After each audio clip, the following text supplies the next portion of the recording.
Pursuant to Governor Baker's March 12, 2020 order suspending certain provisions of the Open Meeting Law, General Law, Chapter 30A, subsection 18, and the Governor's March 15, 2020 order imposing strict limitations on the number of people that may gather in one place, this meeting of the Hubbardston Planning Board will be conducted via remote participation to the greatest extent possible. Specific information in the general guidelines for remote participation by members of the public and/or parties with the right and/or requirement to attend this meeting can be found at www.hubbardstonma.us. No in-person attendance of members of the public will be permitted, but every effort will be made to ensure that the public can adequately access proceedings in real time via technological means. In the event we are unable to do so, despite best efforts, we will post on the town's website an audio or video recording, transcript, or other comprehensive record of proceedings as soon as possible after the meeting. Thank you. Okay. We do have a quorum present. I'll call the meeting to order. I'll introduce people. I'm Alice Livedall, the chair. Francois Steiger is with us tonight. Bill Holmans, Christopher Monroe, Erica Dack.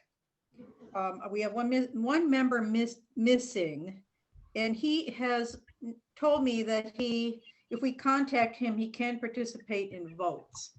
So Mallory, if I ask you to call him, sure. He has to work tonight. He has no way around it. But because we had not quorum issues, but attendance issues, he said he would come if we needed another vote. So I need to announce that obviously the planning board meetings are being broadcast live and digitally recorded. I will call the meeting to order. Our first order of business is public comments, which any member of the public who's in attendance virtually here is welcome to comment on anything. If you are here to comment on a specific item that's in the agenda, we'll give you a chance to speak to that item. So having said that, Mallory, is there anyone from the public that's not associated with matters on the agenda?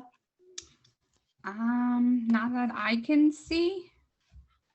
I think everyone here is involved, unless anyone has something to say. Okay, I had one other question for you, which is sort of late in the day. I talked to Ryan. Sure. I sent him an email, and he said send the link to him. I did. Okay, he did. So if he appears, let me know. Yeah, he told me to give him a heads up as to when we are getting close, and he will try to jump in. Okay. There's a number of things that involve him. First order of business is to approve these minutes from October 1st. We're finally getting at least nearer to the present time. Did everybody have a chance to read the minutes from October 1st? Madam Chair, this is Francois Steiger. Yes. Francois, you want to make a motion to approve them? At this point in time, I really would like to also make a note of the fact that there is on the second page, there's a reference to both a Miss and a Mr. Smith. Not sure if they're this one and the same person, or if this. What paragraph are you at? The top of the second page. Mr. Smith. Discuss getting some information for energy storage systems. Miss Smith stated he is not. Oh, who was that? I believe it was somebody from Borrego that we were talking about. Needs clarification, I guess. My point is that in one sentence it says Miss Smith and the next sentence it says Mr. Smith. I'm wondering if it's the same for different individuals. I believe it was Mr. Smith, and it was not the Mr. Smith. Is that Brandon Smith from Borrego as well? Was it regarding Upland? Yes. Yeah, that would be Brandon Smith from our office then. Okay, thank you, Bill. My point though is that I think you have in one case a Miss Smith and the other point you have a Mr. Smith. So let's clarify it by having the first Mrs. changed to Mr. Brandon Smith, since it's a common surname. You could say actually Mr. Brandon Smith of Places Associates. He's with Borrego. Borrego. Yes. Okay, I'm sorry, that's what I meant. With Borrego. And then the next Mr. Smith is fine. You've identified which Mr. Smith.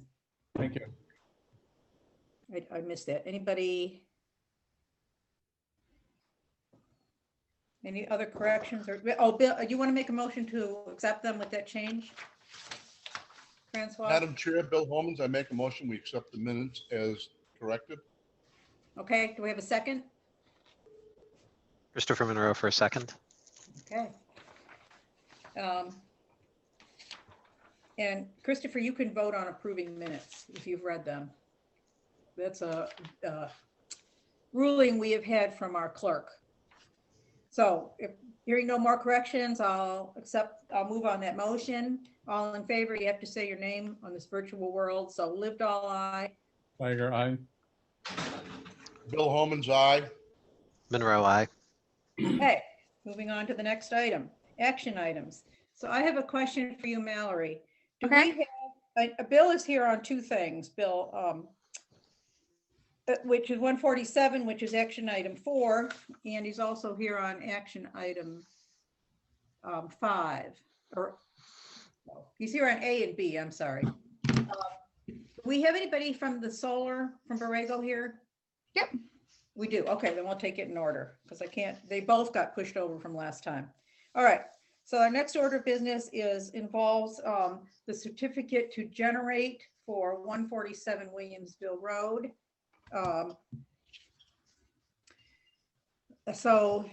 Is Mr. Smith here? I am here, Dean Smith from Borrego. Yes. We also have Matt Martunis, our Yes. project manager, on the line, and also I think Ryan Joyce from SWCA, which provided third-party stormwater inspections for us. Okay. I just want to tell the public sort of what this is about, and then if there's something you want to add to it, you can. So this is the final vote on a solar project that was granted a special permit and a site plan approval on June 7, 2018. And it's been followed by the planning board and our consultant, Places Associates, ever since that time.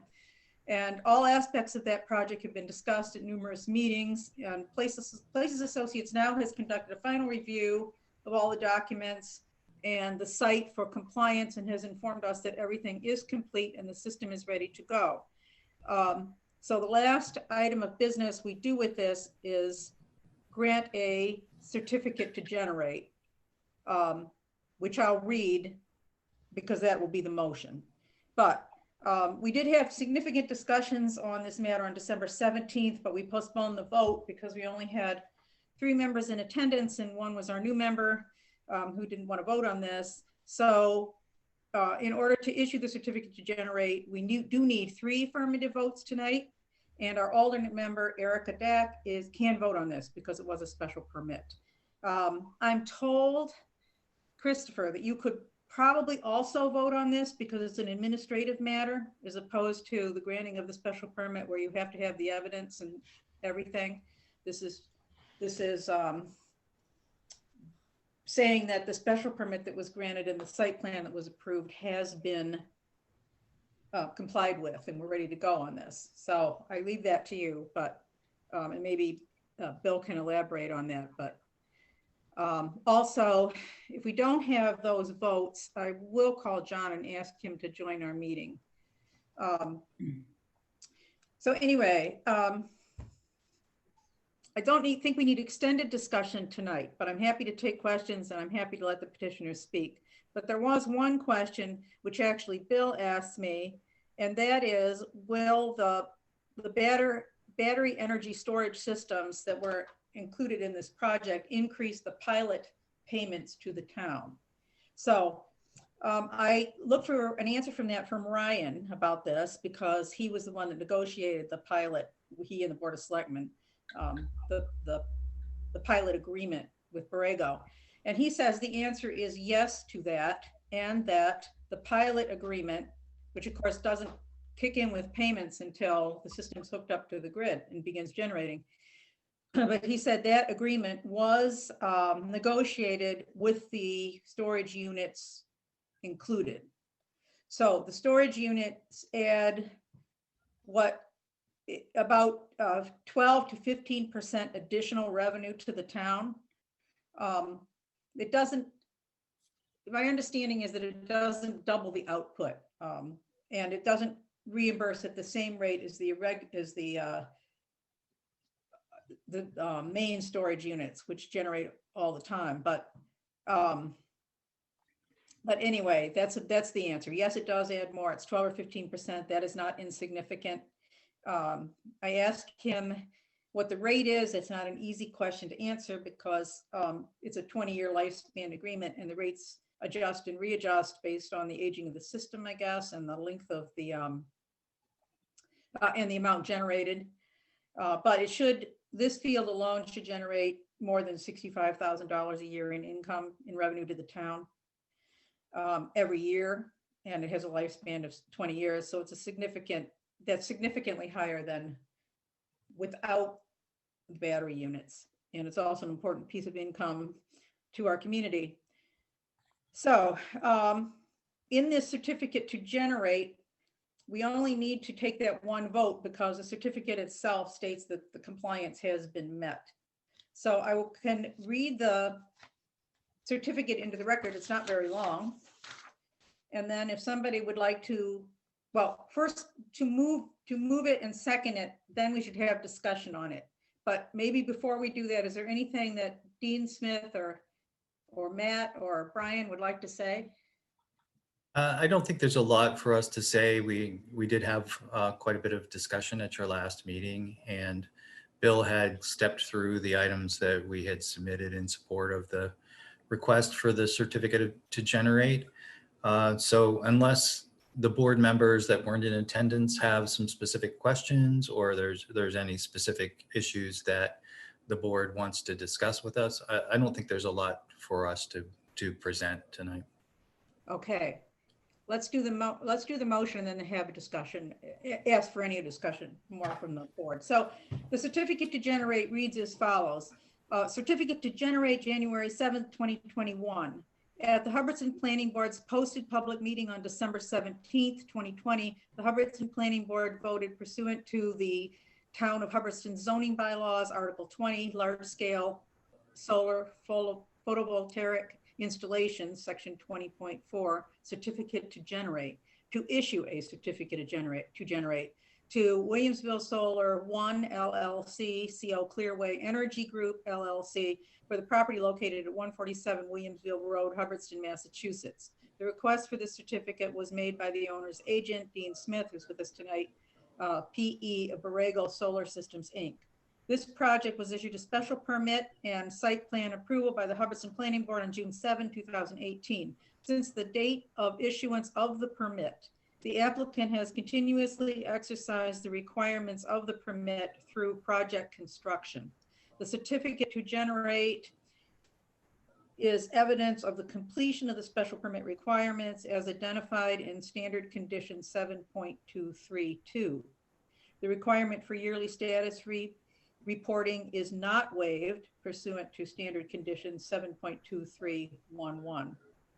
By endorsement below, the majority of the members of the Hubbardston Planning Board, a certificate to generate is hereby issued. And then it has the name of all of our members. So the voting members would sign, and Mallory, that can be done electronically, or do I have to circulate this? I believe it can be done electronically. Bill had his hand up, so I don't know if he has something he wants to say. Okay, well, that's the certificate reading. Does someone want to make a motion to issue that certificate? From my board members? Bill, you're muted. Sorry, Madam Chair Ellis, I'll make that motion. Okay, and a second, and then we'll.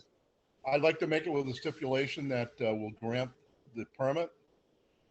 But I also would like to say that as for the battery storage, I'd like to hold off on that until we actually get a bylaw in place in town to cover that Oh, And I see Can't. Bill shaking his head. No. All right, well, we're getting stuck on this, I guess. I think the issue tonight, I don't think it can be separated out because it's a certificate and it's part of the project. But we do have that as another item on our agenda tonight, is to try to get one of those bylaws in place. All right, without a motion, let's, I'm gonna have, I guess, Bill address that issue, and I'm gonna ask Mallory, do you want to see if you can get John to join us in this conversation? Do you have his number? I believe I have it in my email. You do believe or you don't? I should have it, yeah. You have it, yeah. He wanted to be clued in, so we will do that. Bill, you want to speak to the issue of why we can't sever these things? Yeah, the board voted a minor approval of a minor engineering change for the battery. So it's intrinsic now as part of the special permit. And even if we had a zoning bylaw, they'd be grandfathered because it's already in place. It was one, approved, and two, predates the zoning bylaw. So even if we had a zoning bylaw for a battery, this would be grandfathered into place, and you can't go forwards in time. They're protected. So they either get a certificate to generate based upon compliance with all the requirements, or they don't. But we can't condition the battery in the way that you're proposing. It's just not allowed.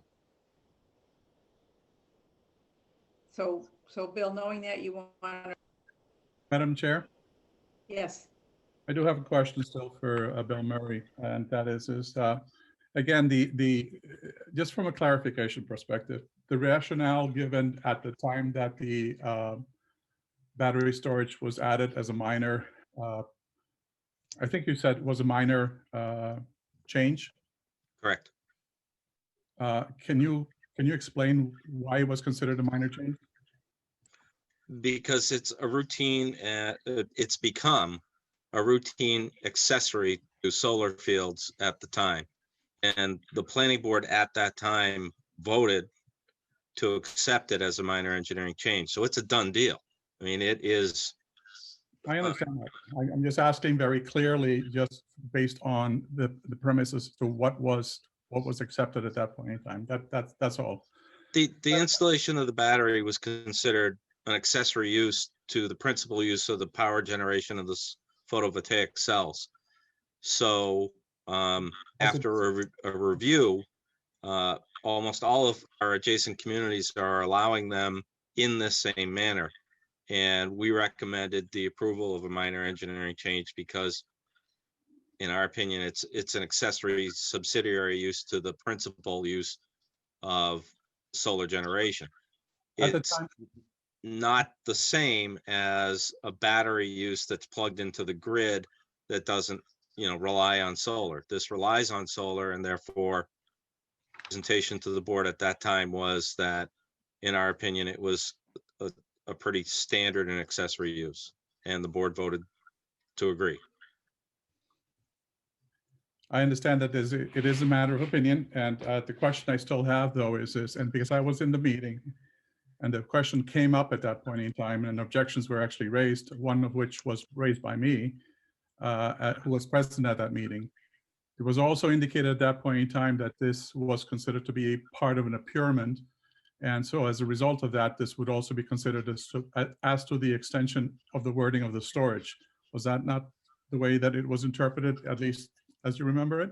Well, honestly, sir, I don't think that's relevant because the planning board voted it as a minor engineering change, and therefore they approved it at that time, and it was approved accessory structure use, whatever you want to call it, to the project. So debating its practicality or how that occurred doesn't really matter in so much as the zoning bylaw is concerned, because it was approved by the planning board and therefore was built in accordance with the requirements of the planning board special permit and site plan. And it's my office's position that the project has been well completed, actually, thank you, Matt, in compliance with the requirements of the planning board special permit and site plan. So we can't segregate it out. It is part of the project as approved by the planning board. And we can't go backwards. We can go forwards, but they're grandfathered. They, it's like you built a house, they changed the zoning bylaw and your house exists. Well, your grandfather, this is the exact same thing. We don't have a battery bylaw. Their battery is in place. It's functioning. It's passed muster with the fire department, the police department, and me as your consultant for the overall site development. So we can't pull it out of the project, nor can we segregate it, because the planning board already said it's part of the structure of the overall project. That's my opinion. Madam Chair, during that meeting, which again, I was present, it was very clear to me that this was presented as part of an opinion, which was presented by Places and Associate by Bill Murray. And again, I have no contention with Mr. Murray. However, again, at that point in time, the objections were very clearly stated that based on the bylaws that existed in the town, that such apurements would not allow something other than what was very explicitly included in the bylaw, and battery storage is certainly not one of them. The fact that we as a board at this point in time are recognizing it, and I would also state that in additional emails that I've had with the Central Massachusetts Regional Planning Commission, they're, as a matter of fact, at this point in time, seeing that this is becoming an issue. And they're actually recommending that explicitly naming energy storage systems in any sections related to apurement structures, or stating that the addition of an energy storage system after the approval would constitute a substantial modification and require a site plan, is actually becoming a big issue because of this fact. When the bylaw was presented to the planning by the planning board to the town, or I would say really by the select board to the town, they really had an understanding in terms of what was actually being put on these sites, and which were basically solar facilities with solar panels. At this point in time, the addition of this battery storage, I believe, in all honesty, did not occur as something that the town members would have considered to be part of this here.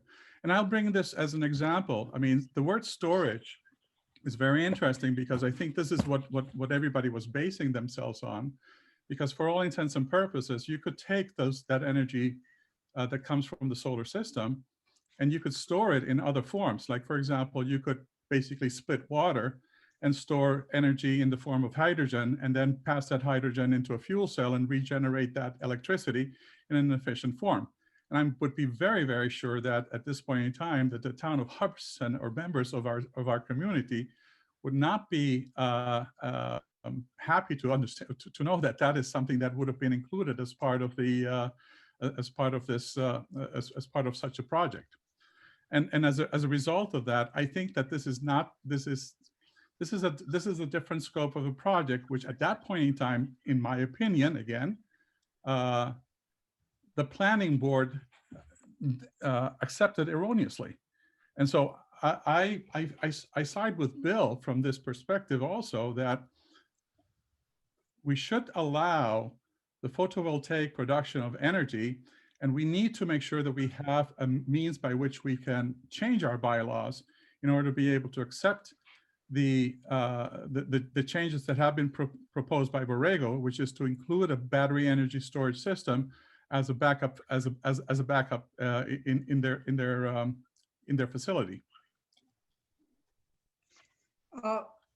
I do want to go back to the original discussion on this, because the discussion that came before us was, in order to add battery facilities, did we need to send them through an amendment process to the special permit, make them or require them to get a new special permit, or amend the special permit? At least that's my recollection. And it did come down to this phrase, which did, what does storage in this lineup phrase mean? Correct. And that is, it has equipment shelter on one side of that word, and then has electrical components of what you would expect to be an energy. I'll have to find it, the exact phrasing, but that means electrical things. So that was, I saw that word as somewhat ambiguous. So I asked Bill, what does storage mean? Does it mean like sheltering for equipment, or does it mean like the transmission components, that's the rest of the things in this listed in the bylaw?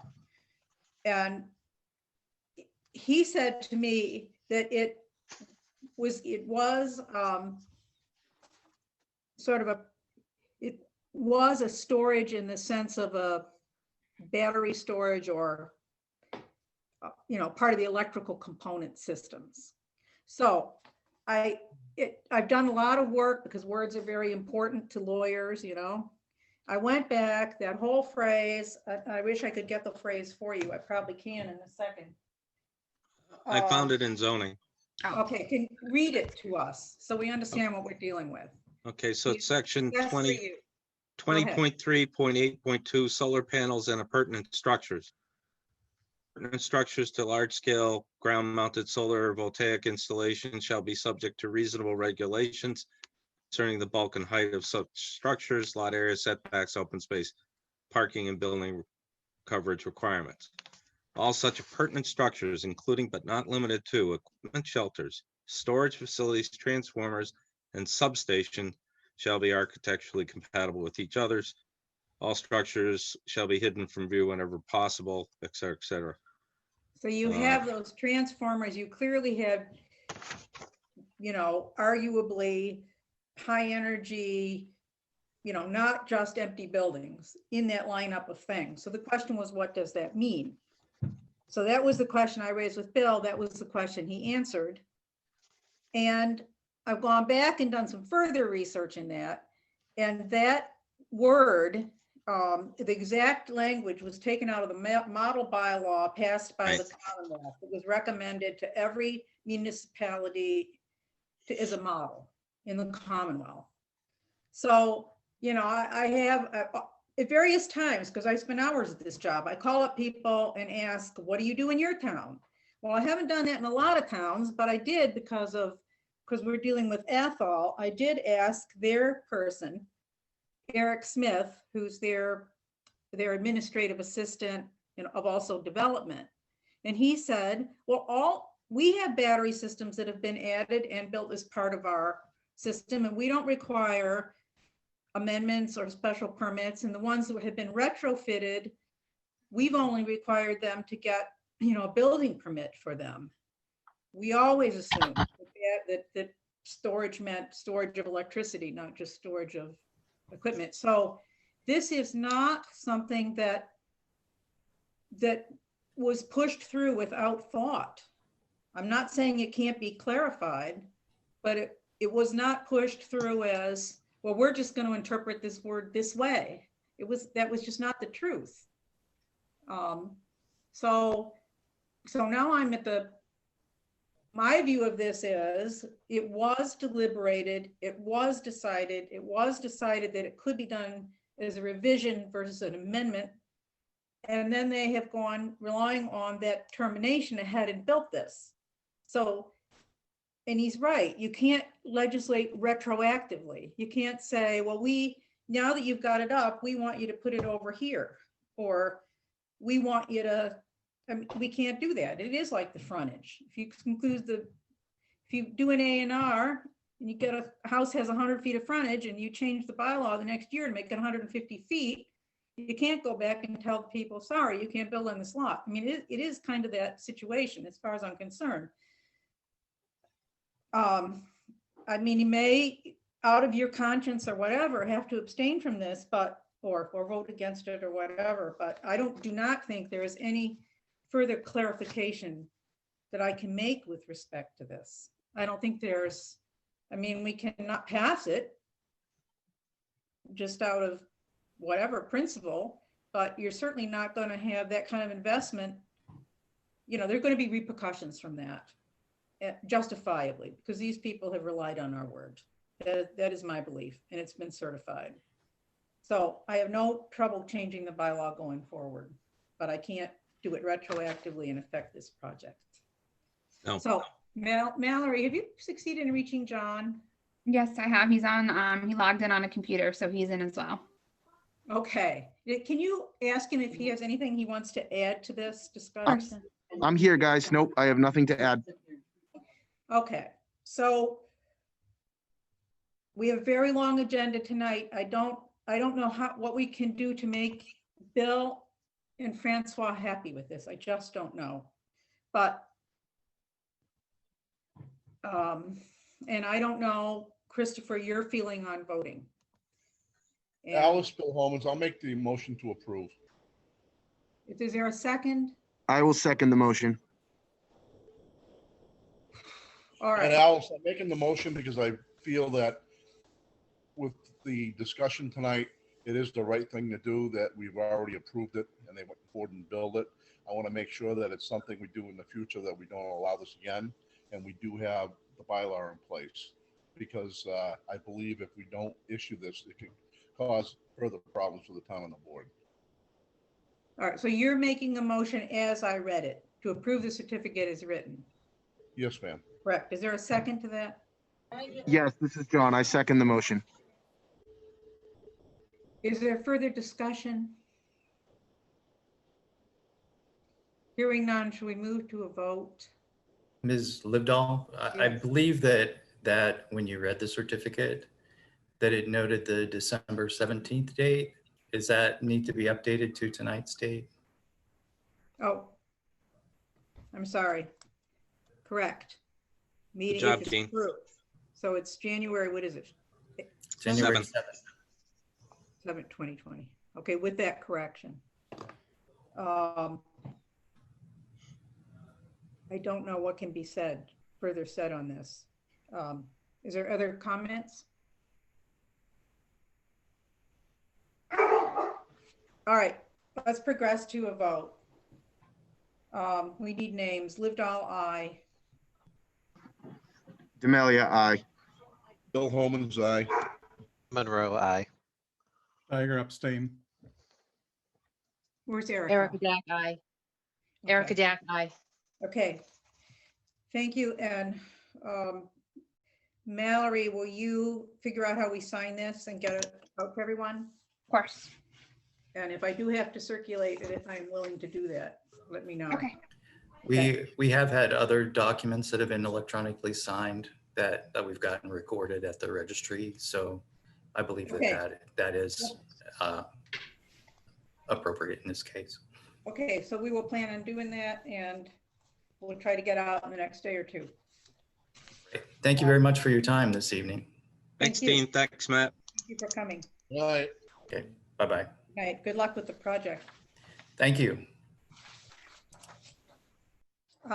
We have another item of business relating to this, which I just put away. And that is, people may, you know, we contract with Places Associates for their service in this review. And that bill has come in. It was in the document circulated. And we need to approve, have a vote to approve paying it. We should, the total bill was for $8,758.75, no, I'm sorry, $8,792.24. We have a policy that we added an administrative fee of 15% on the top part of that, not the mileage and so forth. So that would be a total bill of $10,072.56 with that addition. We do have that money set aside that has been paid in advance by Borrego. And we just need to approve paying that invoice so he can get paid. It was, whatever you think about the project, it was certainly many, many hours of work on Bill's part. And it's itemized in detail here that you can see.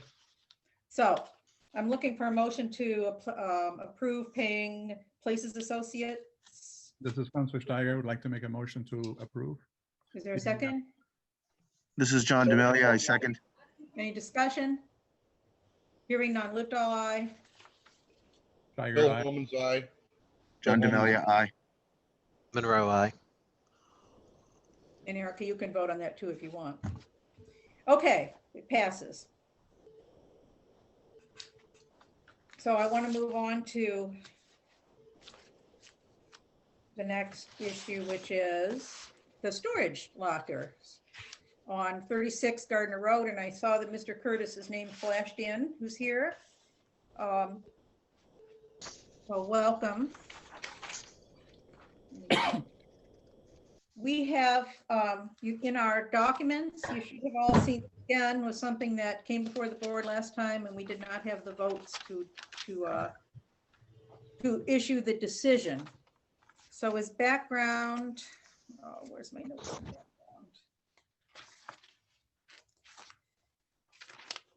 Basically, this is, we voted to approve the site plan. It's only a site plan because this project, which is storage lockers, the 36 Gardiner Road, is a permitted use in that at that location. So all that was required of him was site plan approval. So this is a draft decision. It's quite long, so I don't want to read it into the board into the record. But I hope everybody has had a chance to read it. It details all the documents submitted, all the special considerations. We had quite an extensive discussion on it last time when we didn't have the votes to pass it.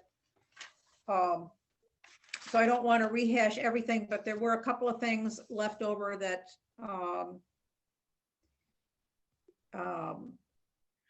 one involves oddly Erica. Were you, it's a blank and it's on page,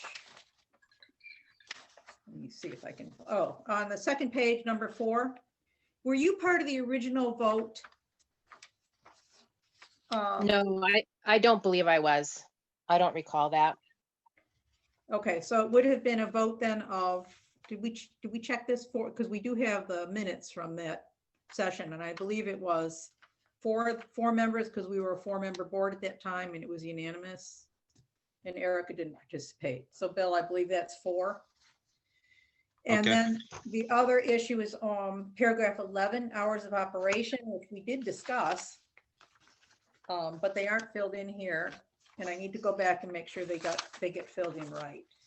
So we had discussed, as I recall, the importance of having early hours so people could pick up things early before work, equip, tools they were storing or whatever, equipment, and late so they could pick up things in the evening as well.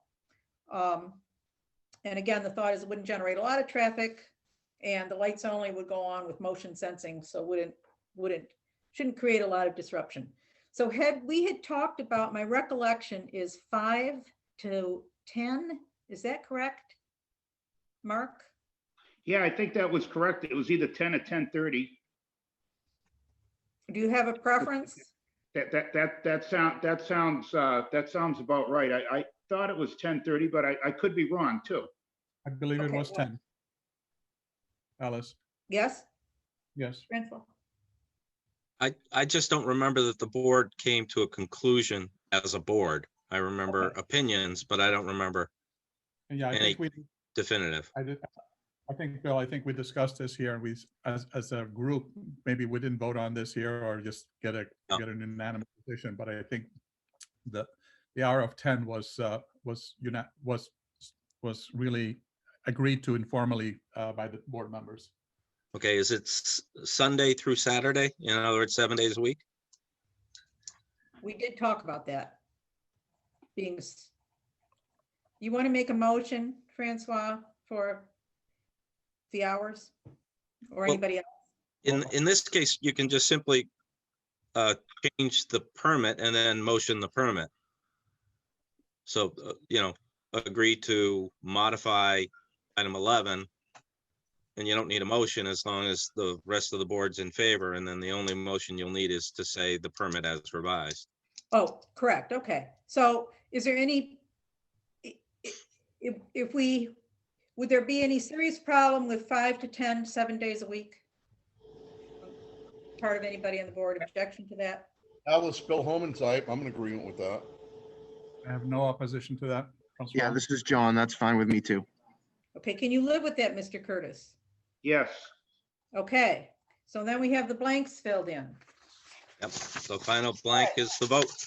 The additions that were added since our original draft of this decision, I know the one was, there was the issue of phasing, which was, we now have a phrase in here about that, correct, Bill?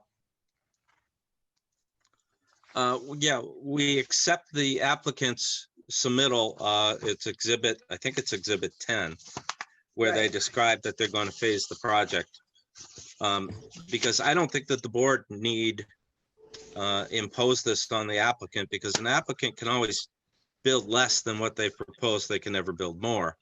But they proposed a phasing plan, so the planning board in your approval has accepted their phasing plan as presented. Okay, I think actually that's fairly important because in theory, you say, well, they could build what they want. You wouldn't want them to build all the storage units and no parking or, so I think Right. it's a nice balanced proposal and it helps to have it be part of the decision. And it does require that the drainage system be built in its entirety as part of the very first phase, because it has to be. Okay, and Bob, that's understood, right, by the petitioner here? Completely. Completely, all right. Is Jason still around, Mallory? On our list? I don't see his name on What? there. Okay, we just need a simple majority of our board and it can include Erica to pass, right? 3 votes. Madam Chair, I don't believe I'm eligible to vote on that one. And even though I Okay. am not eligible to vote, I would like to request the spelling of my name to be corrected on the document. I believe we notated it the last time we spoke Yes. on it. I didn't get that right again. Yeah, it's right. It's Kristofer. 1 F, Yes. right? Christopher? Yeah. Completely phonetically. Okay, and we did have you as a non-participant because, so you won't sign it, but we Oh, will yeah. try to fix your name up. All right, is there further discussion on this decision and site plan review from the board or from any member of the public? Is there anybody out there, Mallory, wishing to say anything? I don't see any hands up, Alice. Anyone else? Are we ready to vote? Does someone want to make a motion to issue the decision as presented to us in draft tonight? This is John. I'll make that motion. Is there a second? I'm seconding the motion. Okay, we're ready to vote. Somebody else want to lead off the vote? Counselor Steiger, aye. Bill Holman's aye. John Demalia, aye. Erica Elsie? Dack, aye. Erica. Yeah, aye. So it's everybody except Christopher? Is that Yes, correct? I'm non-participating. Because he's not participating. Bill, Francois, me, Erica. Alice, I don't think you voted. Yes, I vote aye. Okay, you do in fact need 4 affirmative votes, and you Four have, affirmative votes. You do have them now? you the- have, John, Bill, yourself, Alice, and myself. We have yeah, 4. and this is a site plan. I thought that, can the alternate vote on a site plan? Yes, under our Okay. bylaws. We have 5 of 5. Well, 5 of 6 because Christopher not part of it. It's good abstain. Okay. Actually, you can't have more than the appointed members, so it's an affirmative vote of That's right. 4 with That's 1 right, member 'cause Erica abstaining. fills in if we had an absence. She could have voted last time, but it still wouldn't have Right. over last time. We had a horrible night last time. All right, attendance wise. Okay, moving along. Thank you, Mark. Is there anything else you want to say? We wish you luck on this project. Yeah, thank you very much, board. I appreciate it. And Bill, you're owed a fee on this as well, correct? But I have Yeah. not seen it yet, right? Mm. You'll submit it to us by the next meeting? Or have I missed it? I honestly don't know if I submitted it or not. Will you check it and get back to me? Sure. I don't remember seeing it, Bill. Okay. Okay. I know there was a lot of work on it and I think actually there was an invoice issued about, for the December meeting, for the full amount of the quote. But I'll follow up on Yeah, that. no, you're right. Mallory, do you have it that you could put it on the screen? I think you already voted on it and we already. Well, let's see. I don't remember. This is the problem with the minutes kind of being behind. I don't. and having a chair that doesn't remember much of anything anymore, so. It can wait till next meeting. Can it wait till the next meeting? All right, Yeah. that's fine. Okay, I want to go on, and Bill, I need you to have you stay here. We should have, this. One second. Talking to us? Oh, John, okay, he doesn't need to stay on. So our next item of business is an A&R plan, which was submitted late. I mean, not too late to put on our agenda, but with very short notice.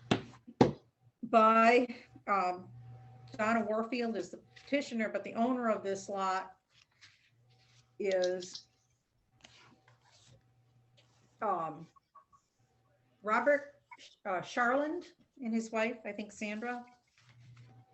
And I do actually have, I've been puzzling over this, and I don't know, has everybody had a chance to look at it? And is Mr. Sazak here, Mallory? I don't see anyone here for this, no.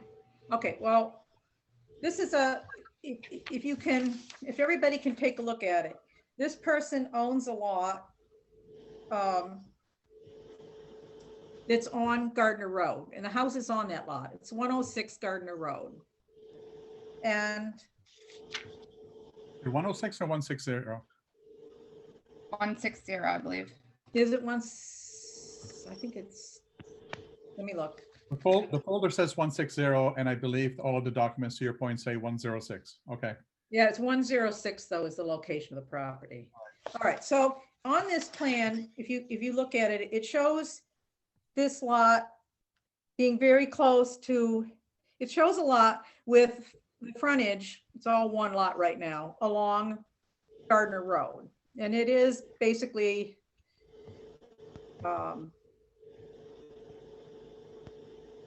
it's 299.95 feet of frontage that would remain with the house, and then 199.8, so round it to 200 feet and 300 feet. So call it, because those are the nearest round numbers. 300 feet would stay with the house, and 200 feet would be left north of the house of this lot being cut out.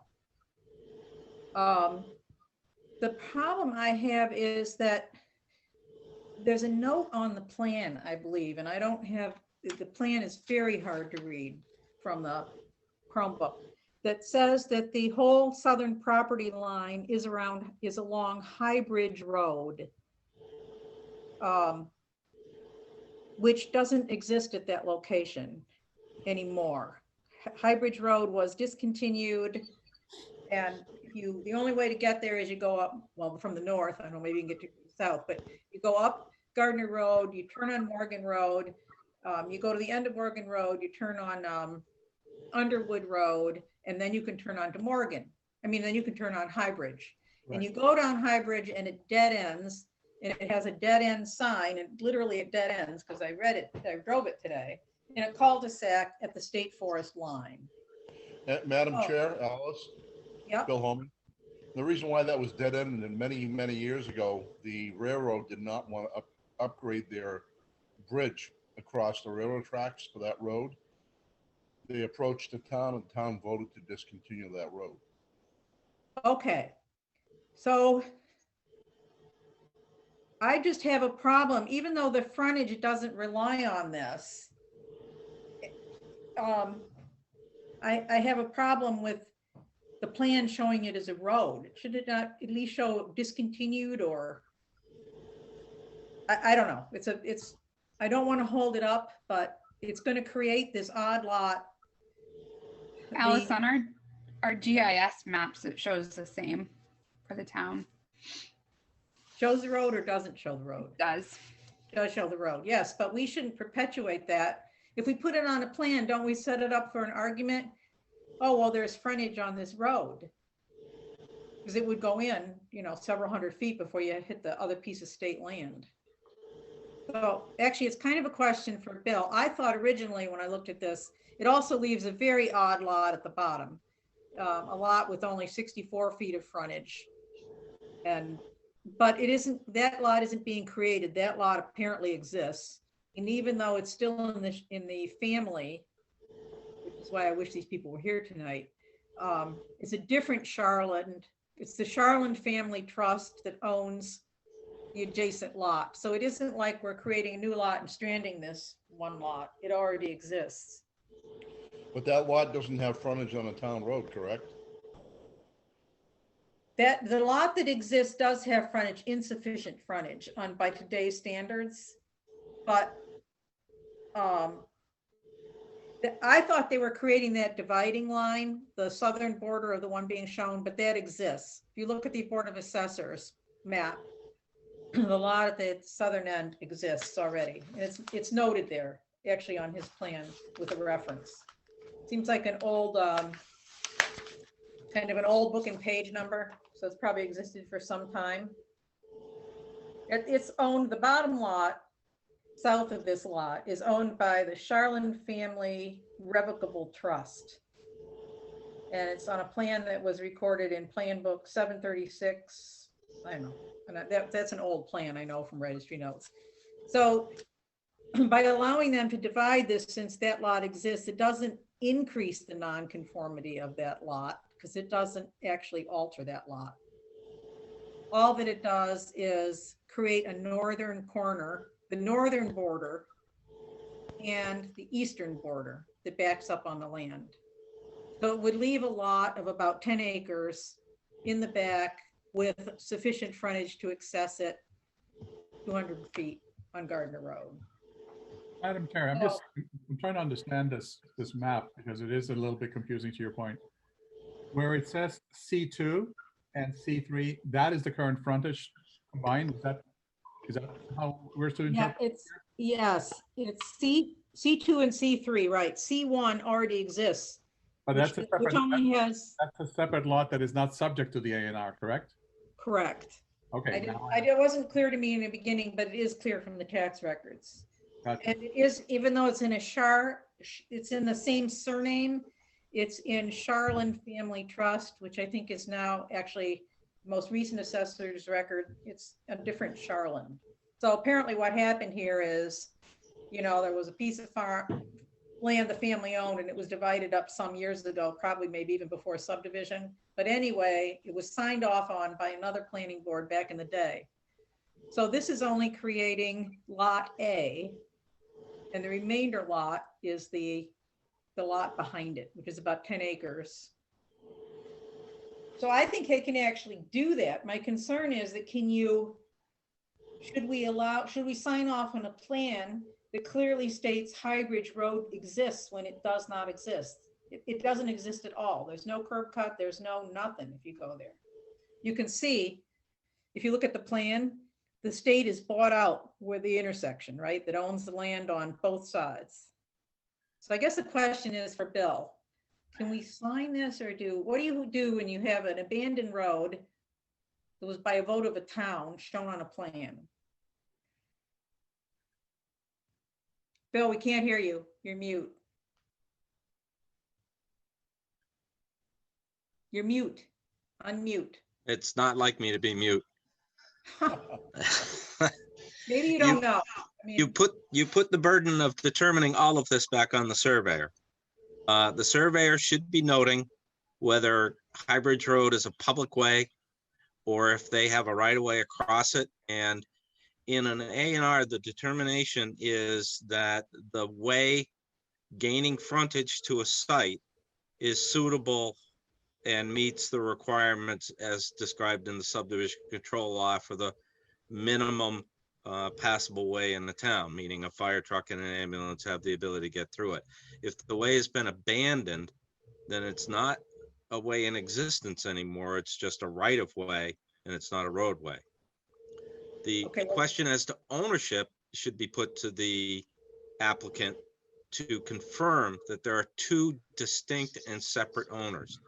So if the irrevocable trust and the trustees are the exact same name as the owners of the adjacent property, they own it together. If it's under the control of these same entities legally, then it's considered to be a combined piece of property potentially. So what I would suggest is that you put the burden of answering all the unanswered questions on the surveyor to prove that this is worthy of an A&R, and that should include the wetlands note that we talked about earlier as He well. did, I got hold of him on the wetlands note and he added it. He was able to catch Mallory and put it in because this is holding up. Everything's always an roaring emergency, you know, but Yeah. But it just bothers me to have us now in 2001 endorse a plan that High Bridge Road exists when it's been abandoned. Even if Yeah, it's right on that road, it bothers me. You know, that's his legal obligation to indicate the status of that roadway. And it's not Okay. the planning, yes, sort of, it's the planning board's obligation to know it, but it's his legal obligation to note it on the plan. And if it's not a public way or a way in existence prior to zoning, and it's only a right of way, then you get to question whether it's sufficient frontage and access to gain to the remaining land and whether it complies with zoning or not. That is your call to make. So if there's steep slopes, if there are wetlands and all those kind of things, they can impact your decision and ability to say that this is not a suitable A&R. So I would call Zoc back and say, you need to answer a multitude of questions prior to accepting this as a valid A&R. Because you can't create a lot that doesn't have frontage on a public way. It becomes a parcel and it's not buildable, and they're not supposed to be able to do that because that then creates a hardship and they get to go to the zoning board of appeals, and you're not supposed to be able to do that. Right, and then we're going to be part of that. Well, you told them, you said High Bridge Road was a road. I don't want to do that. So this has, and this isn't the present name in the tax assessor's records. This came in late. I would have done more research, you know, if I had a little more time. Yeah, But that's the other part, is they can't transfer ownership and then file the A&R and claim, oh, it's under separate ownership all of a sudden. There is a backwards look period because that's obviating the intent of the law. So if one of the parcels went to an irrevocable trust in the recent past, there is a look back period where they can't do that. That's trying to skirt the rules. well, they give a deed reference, which again, I didn't have a chance to look up the deed reference. And really, I you shouldn't. You should tell the surveyor he needs to answer the multitude of questions before the planning board will accept it. Because you Okay. don't want to accept it because that starts the official clock. All right. I know they'll be disappointed, but I can't bring myself to sign it the way it is, so. Madam Anybody Chair, Bill Holmes, do we need a holding off motion? to get those answers? Anybody? Alice, Bill Yeah. Holmes, do we need a motion? No, you don't need a motion not to sign, do you? You might want a motion to say that it does not meet the criteria of the zoning bylaw and that it is not accepted by the planning board. Bill, you want to make that motion? I'll make that motion, Bill Holmes. Is there a second? John D'Amelia, I second. Okay. You have the wording of that down, Mallory. I do want to write him a letter right away and tell him what we need clarified. Because he think he can do this. He can't do it without clarification and fixing it though. So lived all I. D'Amelia, aye. Yep. Monroe, I. Tiger Eye. Do we get everybody? Christopher, Bill? did you? Bill is frozen. Yeah, Bill's frozen. Yeah, he is. Okay. So we're all going to, I will write that letter. I'll send you a copy of the letter and we'll invite him to Bill come back. Holmes, aye. Yeah, here you go. All right. Sorry. All right, Mallory, can you take a stab at that first draft of that letter for me? Sure. Try to get it out tomorrow, because I know he'll be calling you once. Yeah. It Well, is- we're not open on Fridays, Alice. Oh. Yeah. All right, I may call him. Okay. Yeah. If you want to give a ring, usually I do it, but I just won't be around tomorrow. It's okay. All right. So next, and then actually, Bill's sort of involved in all these things. The next item on the agenda is Lot 57 Pitcherville Road. And as if you recall that this is the lot that was the old town gravel pit. And VHB has done a proposal to study the lot as a possible site for particularly a senior affordable housing development, a subsidized housing development. In my mind, it's something like, you know, the one that exists in town, housing units without services, but for the elderly. But maybe it could be just other affordable housing units as well. It's a 15-acre lot. They put together a proposal to study it. Bill raised the issue that this was a target range for the police for years and years, and all the road sweepings had been dumped there for years and years. So we might want to start with an environmental assessment. And now, having talked to Bill, I've learned environmental assessments start out with, it's called a phase 1 environmental review. And then depending on what that turns up, you move into a phase 2 environmental review. So phase 1 is Bill did a great job explaining this to me. You want to explain it? Are you there? Is he still there? No. All right. Okay. I am here, but you have VHB standing by, so I'd rather they explain it. John, there you are. I'm sorry. You flipped into view. Hi. How are you? So I asked, okay, so you can explain, one of you too, because I said, how do I square these? Yours was a paper study and his was, well, you need to test stuff, right? Sure. Yeah. Let me take one step back. For those of you that don't know me, I'm John Furman. I'm the Director of Land Development for the Springfield office of VHB. And with me, one row down to my left is Catherine Kudzma. She's the Director of our Site Investigation and Remediation Division. And she's our licensed site professional. So she was key in putting this proposal together.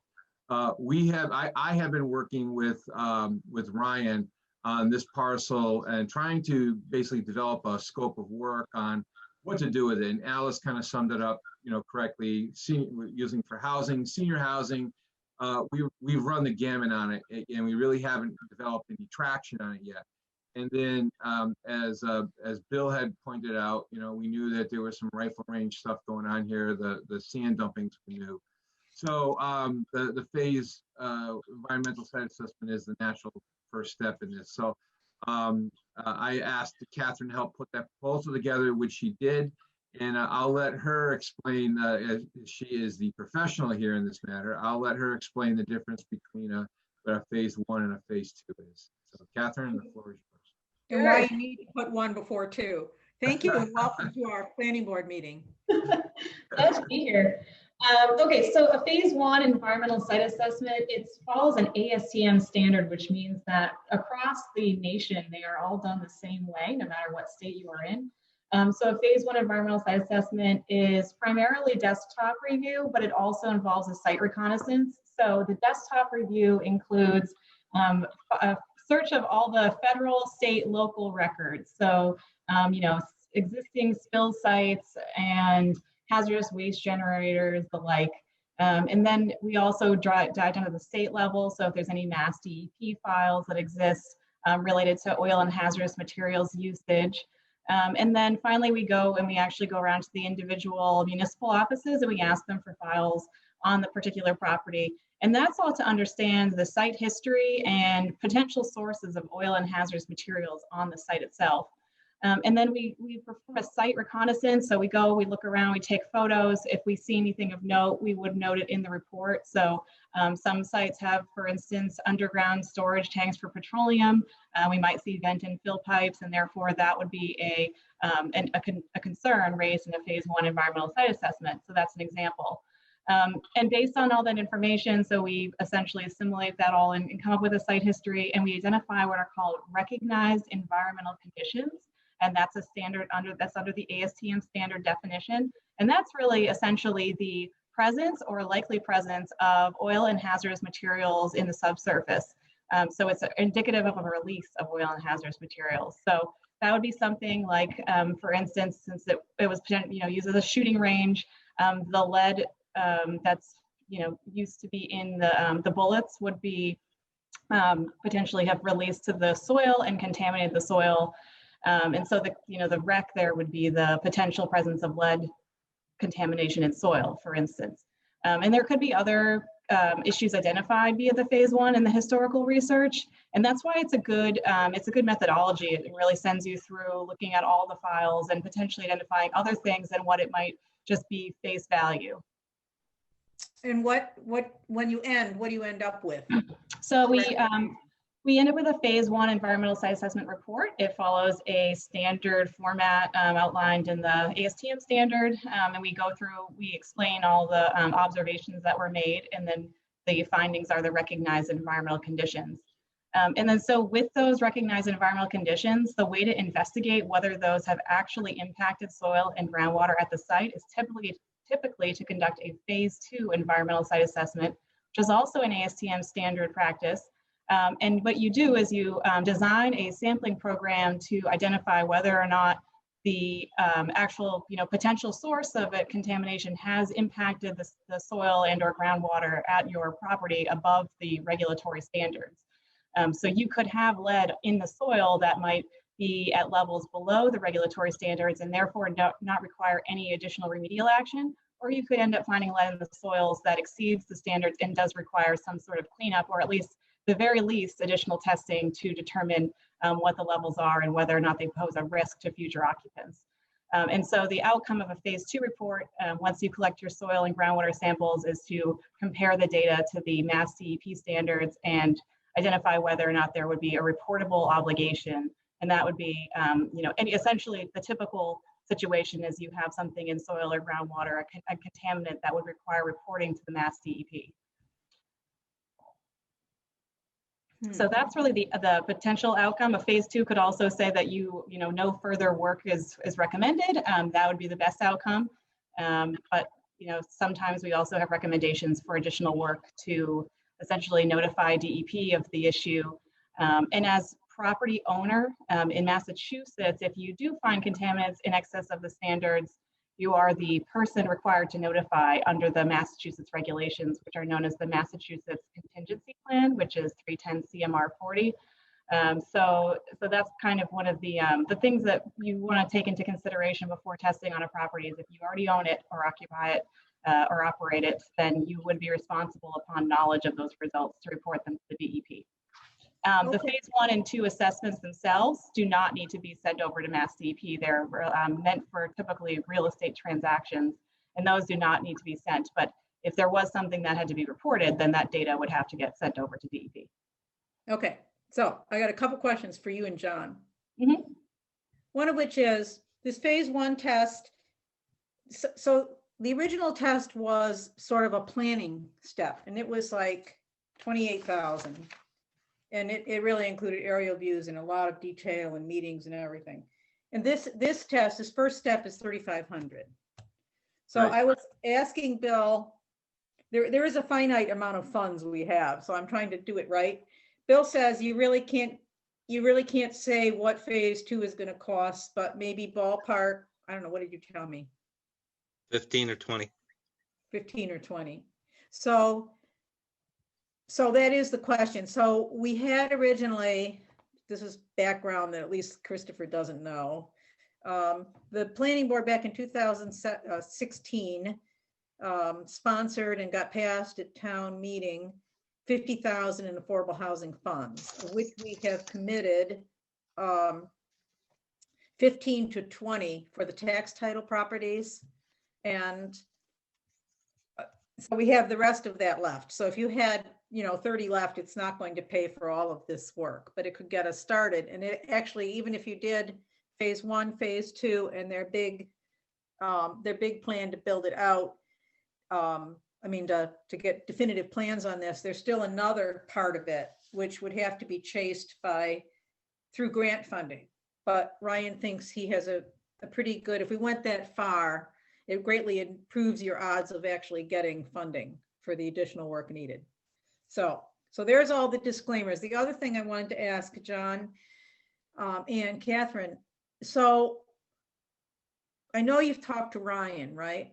So if we stir the hornet's nest here and it turns up that the town has this mess and you have to report it, are we not handing this town a giant bill for a cleanup? And is that question to Catherine? So risk been explained to Ryan? So potentially there is there's a potential to open a can of worms. So once you report to Mass DEP, then you're required to follow the MCP process for assessment and potentially remediation. So It's a phased approach. So typically you notify the DEP, and then you have 1 year from notification to submit what's called a phase 1 initial site investigation, not to be confused with an ASTM phase 1. It's just they both use the same name, but it's a totally different report. And the phase 1 ISI is essentially outlining your understanding of site conditions and soil and groundwater testing to date. So then you have a year to do that, or you can try to close out your site and achieve regulatory closure by essentially like scrambling to assess and remediate. So you have like a 1 year deadline, and then after that, you have to file a phase 2 comprehensive site assessment. It keeps really going. The process keeps going. The way to get out of it is essentially you do as much assessment as you can. You have to understand the horizontal and vertical extents of contamination. And if there is a significant risk with leaving the contaminants in place, then you have to develop remedial options and essentially remove the contamination. So typically, a lot of what we see is dig and haul projects. So people will dig out the soils and send them off to landfills where they're managed in a licensed facility. That's one of the most common approaches to handling contamination on sites. But yeah, you do end up with a it's hard to know until you actually test what you're getting into and how big the problem is.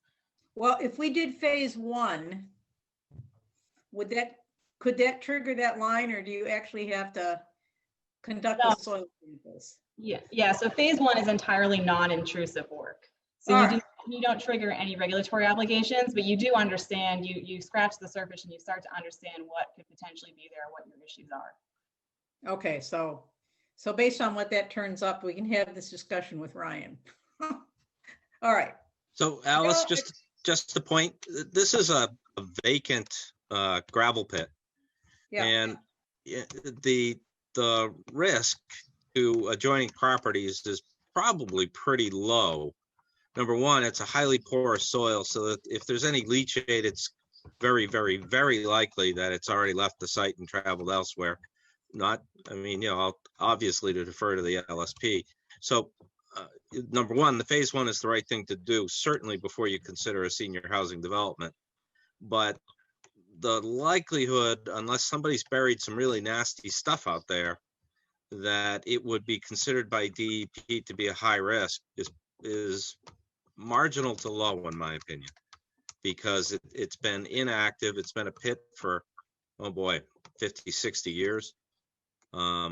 So unless somebody's buried something really weird out there, which is possible, the town inheriting an issue is a low probability. Okay. All right. So I think that, I'm happy to have, I'm no expert on what to do here, but it would seem to me the thing to do would be to go ahead with phase 1. We have that money, it's in our pocket. We can go ahead and do that. You think you'll be back in maybe, how long will that take, do you think, Catherine? It's about 3 to 4 weeks.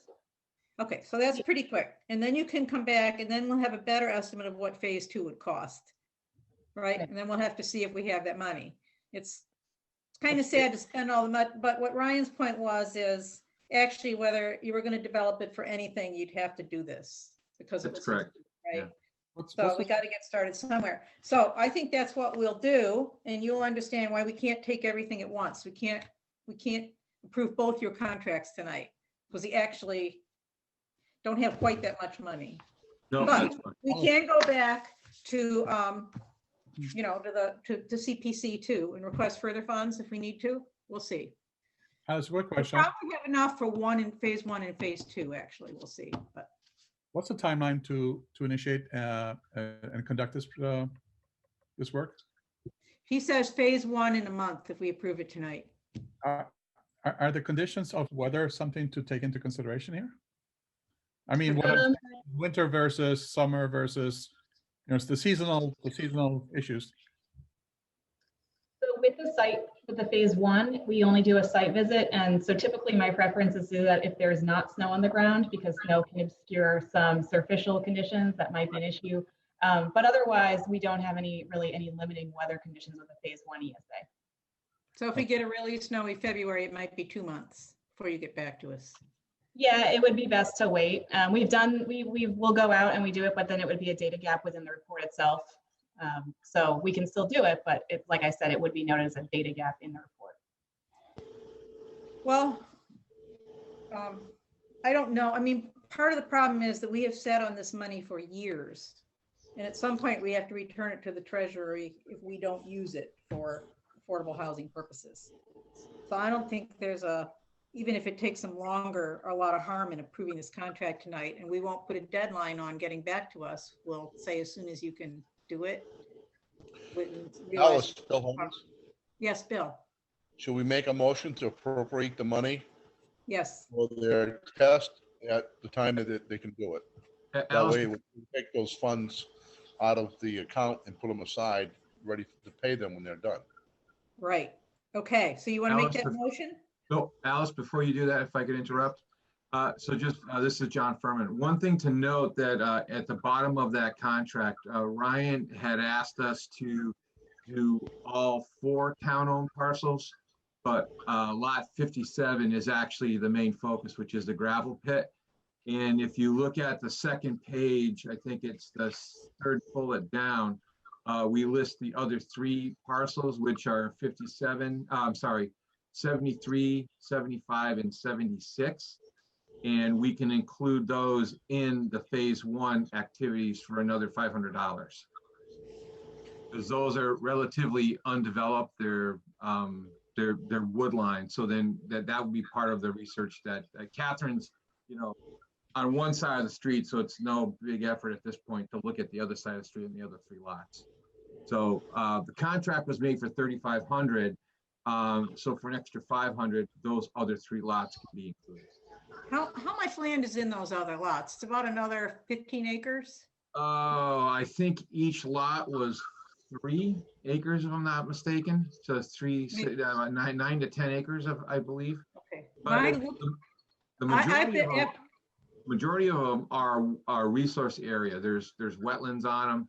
There's so if there's anything that can be done on it, one lot's probably lost. The majority of it is lost, but the other 2 may be able to be developed in the upland areas on those. So they're worth looking at because those could maybe be joined as an A&R and sold as a developing lot as one, but they're worth looking at. I know the town has interest in those lots too. If we can bundle them in, you'd only have to go out once. I don't know how many of the members on the present planning board have been out there and walked these lots, but it looks like from the road, much of it is wet, those other 3 lots. So that's why I didn't think they should be included. But if you've looked at them and there is enough upland that you could do something with it, yeah, we should look at it too, I think. So Bill, do you want to make a recommendation then for $4,000 for VHB to do the phase 1 environmental study of all 4 lots? Is he listening to me? Does somebody else want to make a motion to that effect? I'm sorry, Alice, I think I froze up again. I'll make that motion. Okay. All right. So there's a motion to have VHB conduct its phase 1 study of all 4 lots for $4,000 for the use for potential affordable housing sites. We should add that. Is there a second? Alice, this is Francois. I will second that motion. Okay. Is there further discussion? Any questions for Mr. Furman or Catherine? Can I ask, Alice, I do see some documentation that we have in the folders that are associated with this here. Is because I'm a tad confused. I'm trying to read the proposals here. Yep. Is this in relationship to 83342.19 Hubbardston Site Readiness Proposal? Yes, that's the study. That was the original study they had proposed to us. It didn't include an environmental component, but it did include all the scope of fees in there. Gotcha. Okay. And those are the parcel numbers are in there too. They were part of that scope, part of the bigger scope. That was actually a more of a due diligence type study to look at the property, assemble some as detailed mapping as we could, and develop some concept plans for what that property could be used for. It looked at access, it looked at utilities, it looked at uses. It was a more extensive review of the potential use, but it didn't include anything on the environmental side.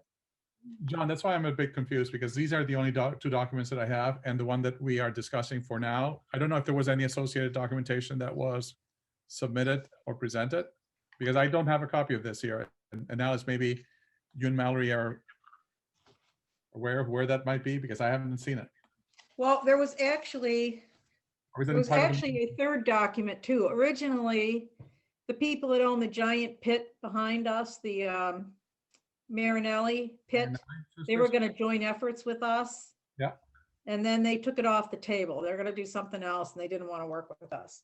So we went back to John Furman and we said, can you just scale it down to the land that the town actually owns? So that was the second document. And that's the one that's the 83342.19 VHB proposal. But are you Just to be clear that number is going to show up on all of our documents because we're using the same proposal number for all of them. Okay, this is the one dated November 19th, 2020. There you go. Yeah, use the date. And so then we were discussing that because that's 28,000, which would correct, which would take basically the funds we have, 29,000 left. correct. But Bill said, and now VHB agrees that really the place to start is with an environmental assessment. I understand that. My question is primarily as to whether or not there was a document that was submitted that is part of the inventory of documents that we have in our folders or not. If this is just something that is verbal, then it's fine, which is what I'm basing my seconding of the motion. But I was hoping we actually have the proposal that we sent in for that is actually written. It's 2 pages plus terms and conditions, and it's dated December 14th. I can tell you whether it's in the documents, maybe. It's okay. You can send that post facto. That's fine.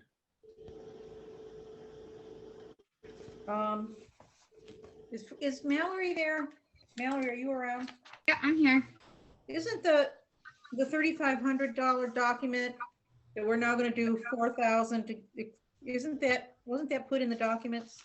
I thought so. I can take a look and add it if it's not. Take a look. I think it is because I think I printed it out from it, but I may have pulled it out of an old file. I'm looking at the VHB folder, which is where I've been looking for this information. I only see 2 documents there, Mallory. Sure. I'll get it added for you, Francois. Thank you. Okay. Very welcome. It's not there. I'm not hallucinating. Okay, I thought it was in there. I apologize. So did I. Yeah, I apologize about that. I mean, if you want to wait, we can hold off voting on it. It's a 2-page document that describes the kind of assessment she's talked about. It's fine. I trust that this has been discussed sufficiently, and I'm willing to continue with the to go into the, if there's any further discussion, then go into the vote. Anybody else have that concern? I don't generally ask people to vote on something they haven't read. If not,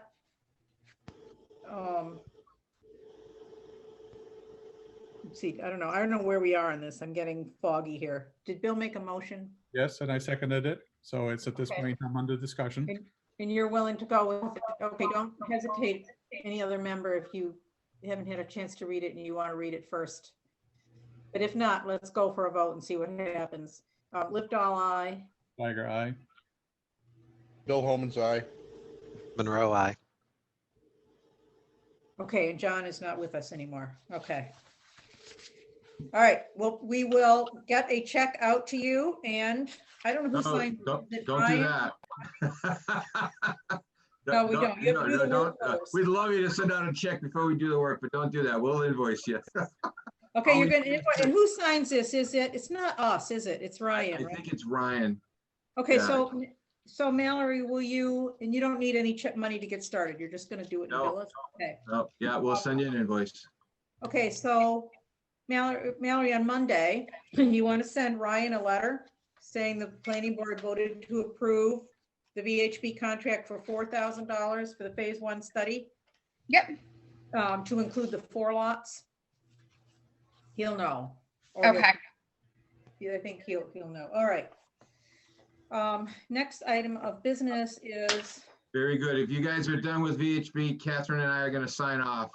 Thank you, Good night. John. Thank you. It's good seeing you all. It's going to be nice working with you. Take care. Yes, we're looking forward to great things. Thank you. Bye. All right.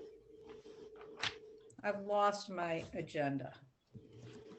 This is very sad. We're shrinking. The next thing, I know it's 91 Williamsville Road. What? Planning board. Let me just see if I. Minutes. Yeah, the 91 Williamsville Road request for a letter is what we're having to discuss. What's the next on the discussion list? Oh, I got it. Okay, so the deal with 91 Williamsville Road, everybody will remember probably, except Christopher who's new, is 91 Williamsville Road is a solar field. And it was all approved. It was before we had a certificate to generate, but it was approved, except that there were complaints at how shoddily the berm was built in front to screen and how badly the landscaping wasn't growing on it, and the neighbors were unhappy, and it wasn't done well. So we called them in, and they've put a lot of effort in. They had built this berm with sort of slash, tree cuttings, and it wasn't built right. They took it down, they rebuilt it. They planted better trees. The other ones had died. They were originally good trees, but they didn't root well. And they screened the door, the big gate, with some wooden slats to dress it up a bit. So Bill has gone back out there and he's been supervising it. It was quite a production because he got into the bad weather and so on. But he's here and he tells me that they are done. And I did get a letter from Mr. Siegel asking for, what he was asking for is some kind of certificate. But Bill says you don't actually need a certificate. All we need is a motion to send him a letter, to agree to send him a letter that says the work is done satisfactorily. So I tried to draft this motion. Bill, see if this would work. Is he there? Alice, Bill Holmes, I'll make that motion with discussion as everybody's okay and satisfied with the work. Okay, so the wording would be to send Noah Siegel, the project manager for TGC Hubbardston LLC, a letter stating that the remedial work done on the berm, landscaping, and gate in 91 Williamsville, the 91 Williamsville Road facility has been completed to the satisfaction of the planning board. I'm getting feedback from something. Yeah, there was some interference there. You want me to read it again? Please. Okay. To send Noah Siegel, the project manager of TJC Hubbardston LLC, a letter stating that the remedial work done to the berm, landscaping, and gate at 91 Williamsville Road has been completed to the satisfaction of the planning board. Did that work, Bill? Mr. Holmes? Yes. Bill's muted. Which Bill? I'm back. I keep looking up here, so sorry. Yes, that's. Okay, and Bill Holman's, not to get our bills confused here, has made that motion. William, I'm Bill. There you go. Is there a second? Madam Chair, I second the motion. Okay, Bill, is there anything, Bill Murray, you want to say about this? This really is satisfactory, and I mean, I drive by it, but. Yes, they've done everything that they said they would do. And they've committed to keeping in compliance with the reporting requirements of the permit. And are they required to like water the plants and stuff so they grow? Or The plants have a 1-year guarantee from this fall. from the past fall? Okay. So Yeah. they're gonna come up this spring and take it a year. All right. Yeah. Okay. I don't want to waste a lot of time on it, but I know it's important to Mr. Siegel. So can we move to a vote on that, send the letter? Livedall, aye. Dwyer, aye. Bill Holman's aye. Monroe, aye. Okay. I don't. All right. Moving right along. Okay, so now we get to new business, and the new business is this proposed addition of a battery energy storage bylaw, and I'm really going to let Francois address this because he discovered the golden grail. He discovered a model that we could use to do this, which is fresh and new, and he's going to tell you about it. Yes? Yes, thank you. Can you hear me? Yes. Okay. Very, very briefly, I had the good fortune to note that in October of 2020 submitted to as part of town meeting a new bylaw, which is for they call it BESS, BESS, and it's battery energy storage systems. The model bylaw, the bylaw that they submitted has since then been approved by the town. And as I recall from discussions I've had with Alice, it is currently under review by the Attorney General's office, just to validate that it has all of the components correctly put together and that there's no obvious constitutional violations and so forth. They should, I guess, receive a response back within the next I'd say within the next 30 days. We have a point of contact in Athol, Mr. Eric Smith. Eric is E-R-I-C, and then he has graciously offered for both Alice and myself to have a conversation with him next Wednesday to understand how they went about making sure that they had this bylaw put together, how they got the information that basically supports this bylaw, and the mechanisms by which they not only put it together, but then finally got the town to review it and eventually approve it.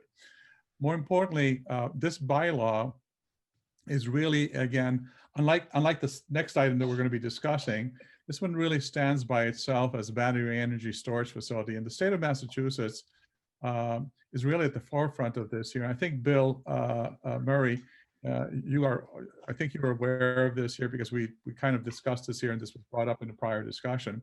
The state of Massachusetts at this point in time is really at the forefront of finding ways in which all of the energy that is actually produced from either solar or alternate systems, non-fossil fuel, can indeed be stored when they are in excess, produced in excess, and then delivered back into the grid when the need exists. And therefore, what they basically are saying is leveling out the curve for peak demand and when the energy consumption is really required.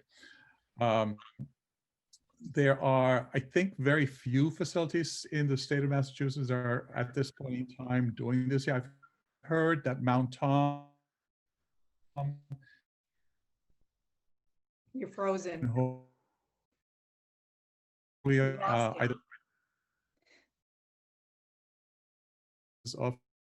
You're freezing up, but maybe Bill can address this a little bit while we get Francois back. Everybody's frozen. I'm not frozen. No. I guess I'm back. I'm just going to take my video off. Maybe. Oh, there. Okay, keep going though. We lost about the last minute. Okay. Oh, my apologies. Okay, I'm going to take the video off. Obviously, the bandwidth is limited. I hope this works better. Yep. So again, the state of Massachusetts is very interested in this here, and they're at the forefront, as I mentioned. There are other towns and cities that are already starting to look into this here. I think I mentioned Mount Tom in Holyoke. Athol obviously has been looking into this here, and another interesting component is that the chair of our select board did mention that with the company that he's working with, they've also been looking at the applications as they pertain to potentially other towns and cities in the state of Massachusetts. So the point is this here. I think the bylaw as it is could potentially be leveraged by our town. Obviously, we'd have to review it, revise it to accommodate what we have, what the needs are for the town of Hubbardston. But I think it provides a very good potential framework for us to leverage and bring to the next town meeting. Again, the benefit that this provides us is, again, to facilitate the use of potentially land in our, let's say, for example, the commercial district, to be utilized in a manner where revenue can not only be generated for those owners of those properties, but often in these cases, as they go also with the solar facilities, to also create pilot revenue for a town like the town of Hubbardston. And the technology is clearly very similar to the one that we discussed earlier with the Borrego facility at 147 Williamsville Road, where it is typically battery storage facilities. I would assume, again, it's mostly lithium-ion batteries that are being proposed at this point in time. The difference here being that instead of it being just to accommodate the energy storage that comes from the photovoltaic cells that are producing that energy during the day, it would potentially be to absorb energy that's coming from other places within the grid or within the local grid, not only within the regional grid, but also within the more local grid. I think, again, we may have therefore more information after next Wednesday's meeting. And I'd say, Alice, it's really up to you and myself to maybe explore if the draft proposal, if the proposal would be also to include a bylaw draft that the board at that point in time, by the time we have our next meeting or maybe earlier, for us to review in a special meeting that we have to review this year, and then eventually present that to the select board so that we can include it as part of the as part of the next town meeting. Yeah, great. Well, I think we do have that meeting lined up. It's just going to be a little Zoom session for an hour next Wednesday. I was really, really impressed with Eric Smith with his clear explanation. And if you read the law that's now being reviewed by the Attorney General, which was passed by the town, that's in the documents, you can see it's really quite clearly done. It's just very nice. I do kind of wonder, I know that the selectman in town was working with, that works on this stuff. They were building a facility that would store energy generated by the windmill that exists at one of the Catholic schools. I've forgotten the name in town, but there is interest. So all I want to do is, I don't think we need a vote to do this. I just want to fill the board in and sort of seek your blessing to just to explore this this option for a bylaw that might both be a really good green initiative and also might generate business and possibly money for the town. And So just to be clear, I just wanted to add one additional item. The meeting that is proposed for next Tuesday with Eric Smith is as members of the board, that will be just you and I at this point in time who would be attending this year. Yeah, that's right. I actually don't think it would, I mean, to the extent that we're just gathering information, would be any harm to have other people. I don't think it'd be a violation, but I think I mean, he's only given us an hour and the two of us will keep him busy, I'm sure, answering questions. So we will, we'll report back to you what he does. I think it'll be constructive. Yep. Madam Chair? Yep. I would like to request that when you do that meeting that you ask some questions about how they restricted tier 1 systems. Because tier 1 systems would cover what people would be installing on their house. Say if they were getting a Tesla charging station, and under their bylaw, how it's written, there's essentially a blanket ban on them. And while that might be appropriate for Athol, that's probably not appropriate for Hubbardston, but it's worth talking about and finding out what they mean by when, I think there was some comment about when the fire code catches up or something. Yeah, he said, we intend to regulate this someday soon. So it wasn't a opposition. Yeah, I wouldn't be happy with leaving that open-ended like that, just because that's a technology that's here now. And there are people who are using technology like that. So it would be a shame to just kick the can down the road and not actually address it. Yes. Okay. I definitely agree with that. The background to this, by the way, according to Eric, and I don't know how Francois hasn't really had a chance to talk to him much, but Borrego, I actually approached them. They were doing a solar field, which they retrofitted. And then they said to him, because he wears the development hat in that town too, would you be amenable to considering citing some of these storage facilities independently, because you have a set of transmission lines that go through town, and we would be interested in storing energy next to them. And so they did some work. He said, well, he had the same stumbling block I did, is there was this one bylaw from New York, but they took it and he worked with it, and then he had some other consultants, and that's what generated his bylaw. And the problem was, of course, it was being proposed by Borrego, and they weren't really interested in these small systems. But you're right, we should put them in if we do it. I agree, and we'll ask them, but that's the answer you're going to get, is that they're not opposed, they're just not there yet. Madam Chair, may I propose, because Yeah. Great question, Christopher, and I assume that Bill may have other questions too. If there are questions that anybody would have or would like to potentially pose, individuals who are not going to be part of this meeting, if they want to send us an email, we can certainly include that and have that as part of the Q&A session that we have with Eric. Yeah, I second that. Just send us an email and we'll add it to the list next week. So I think we don't need to take further action. We just need to let you know where we are on that. Now, the second part of this, dealing with this energy, is we do need to, regardless of what we do with the battery bylaw, we don't want to run into the same confusion. There are amendments which should be incorporated in our bylaw. What I had sent, and it wasn't very well done, but Athol, when it redid the storage bylaw this last fall at their town meeting, also redid their large scale solar voltaic installation bylaw. And a lot of the things that they have said in that are things that Francois and I advocated for with mixed success last year.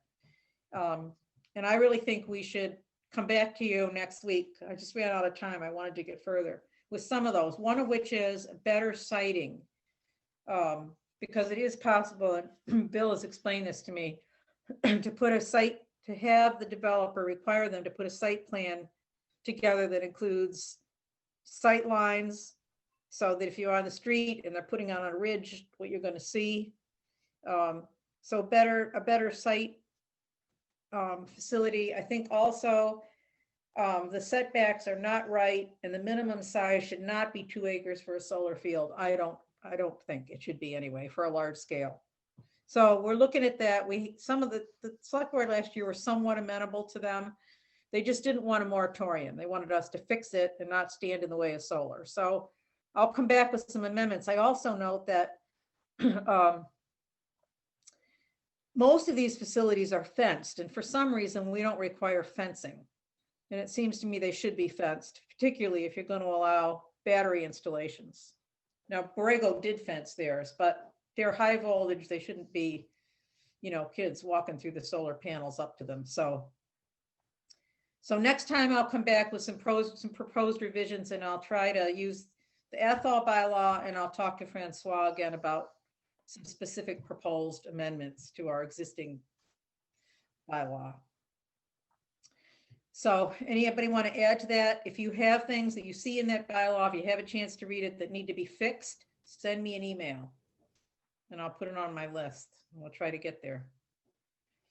Anything else on solar? Okay, on we go. Matters not reasonably anticipated by the chair. I actually have one this week, which I sent you all an email about, which is Ryan. They always do this sort of a couple months before the town meeting to figure out what's going on, is they like a joint meeting. They want a joint meeting with us. So that means we have to have at least enough there to have a quorum in order to convene with them.